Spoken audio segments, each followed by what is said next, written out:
Hello my dear student, और कैसे हैं आप। आज मैं आपको व्याकरण विषय में शब्द और पद समझाऊंगी।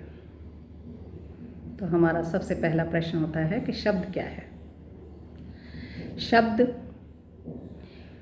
वर्णों के मेल से बने स्वतंत्र एवं सार्थक ध्वनि समूह को शब्द कहते हैं, जैसे कमल, नयन, छात्र, विद्यालय आदि। इन सभी शब्दों का अर्थ है।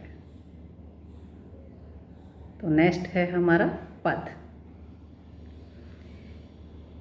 हिंदी व्याकरण का एक महत्वपूर्ण अंग माना जाता है पद। इसलिए जब कोई सार्थक शब्द व्याकरणिक नियमों में बंधकर वाक्य में प्रयोग किया जाता है तो पद कहलाता है। जैसे छात्र विद्यालय जा रहे हैं, मैं आगरा जाऊंगा, ताजमहल आगरा में है, कमल बहुत सुंदर हैं आदि। नेक्स्ट टॉपिक है हमारा शब्द और पद में अंतर। तो देखिए, शब्द भाषा की स्वतंत्र इकाई होती है, उसका किसी से कोई संबंध नहीं होता, एकदम स्वतंत्र। जबकि वाक्य में प्रयुक्त शब्द पद कहलाता है। शब्द का निर्धारित अर्थ होता है, जबकि पद वाक्य में वांछित अर्थ को स्पष्ट करता है।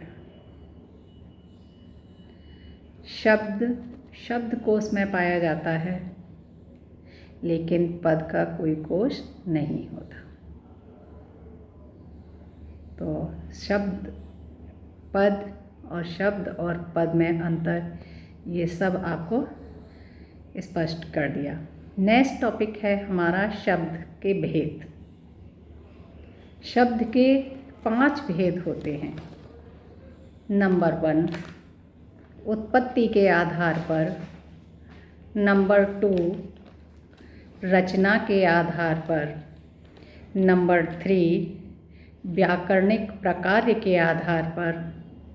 नंबर 4, अर्थ के आधार पर। और नंबर 5, प्रयोग के आधार पर। इन सभी भेदों के भी भेद होते हैं।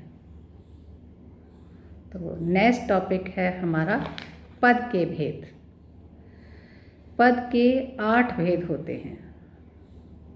संज्ञा, सर्वनाम, विशेषण, क्रिया, क्रिया विशेषण, संबंध बोधक, समुच्चय बोधक और विस्मयादि बोधक। इन सभी भेदों के भी भेद होते हैं। तो आपको शब्द और पद, अंतर, इसके भेद सभी क्लियर कर दिए। उम्मीद है कि शायद आपको अच्छी तरह से समझ आ गया होगा।